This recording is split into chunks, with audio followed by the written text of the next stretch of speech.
Meal planning can be overwhelming, but with Blue Apron, you can easily create delicious, balanced meals without the hassle of grocery shopping or recipe hunting.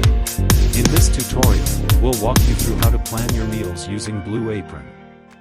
Sign up for Blue Apron. Visit the Blue Apron website or download the app.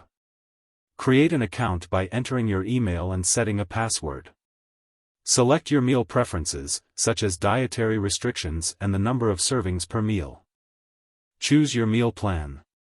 Browse through the available meal plans and select the one that suits your needs, whether it's for 2 people, a family, or a specific dietary requirement like vegetarian or wellness-focused meals.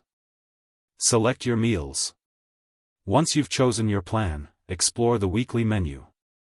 Blue Apron offers a variety of recipes each week, from classic dishes to more adventurous options. Select the meals you'd like to cook. Each recipe includes a list of ingredients, cooking time, and step-by-step instructions. Customize your delivery. Choose your preferred delivery day and time. You can also skip weeks if you're going to be away or don't need a delivery.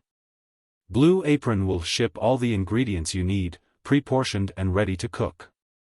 Cooking your meals. When your box arrives, unpack it and store the ingredients according to the instructions. Follow the recipe cards included in your box or use the app for step-by-step guidance. Enjoy your home-cooked meal with minimal prep and cleanup. Plan for the next week. Return to the Blue Apron app or website to select your meals for the upcoming week. Adjust your plan as needed, whether you're hosting guests or just want to try something new. Planning meals with Blue Apron takes the stress out of mealtime. With fresh ingredients and easy-to-follow recipes delivered to your door, you can enjoy delicious, home-cooked meals every week. If you found this tutorial helpful, check my links below. Don't forget to like, comment, and consider subscribing to Cyber Theo.